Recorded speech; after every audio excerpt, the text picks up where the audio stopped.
అందుకని నిన్ను చూసి నేను కాస్త ప్రశాంతంగా ఉన్నానమ్మా, వీడి జాగ్రత్త చూసుకో. ప్రతి అత్తగారు కోడల పట్ల ఈ నమ్మకం కలిగి ఉంటే అన్ని సంసారాలు బాగుంటాయి. ద్రౌపది కుంతీదేవి నుంచి మనం నేర్చుకోవచ్చు. ఇది వరకు మా అబ్బాయి నన్నే కాఫీ అడిగేవాడు, ఈ మధ్య అడగట్లా. అడగకపోతే నీకు రెస్ట్ దొరికింది, టీవీ చూసుకో.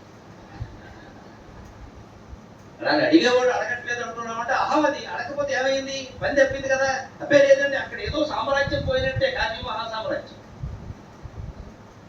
వాడు పెళ్లి చేసింది మనమే కదా, వీలైతే తమ్ముడు కూతురు నుంచి కూడా చేశాం కదా, అయినా సరే గొడవ. ఎందుకంటే ఈ అత్తలో ఉండేది ఏమిటంటే అహం, నా పెత్తనం, నా పెత్తనం, నా పెత్తనం. నన్ను చూడట్లేదు, నాకు ఇదివరకు బయటికి వెళ్తే చెప్పేవాడు, ఇప్పుడు చెప్పండి. చెబితే ఏం, చెప్పకపోతే నీకు ఏమి వాడి ఫోటో తీస్తావా, సెల్ఫీ దిగుతావా?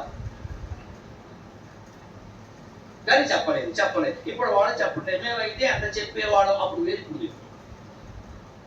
ఈ సాగతీతలు అనవసరం. కుంతీదేవిలాగా హాయిగా ఆ చేతుల్లో పెట్టేసి నమ్మేస్తే అయిపోయింది. ఈ పద్యం దయచేసి గుర్తుపెట్టుకోండి. తిక్కన గారి ఉభయ భాష, ఉభయ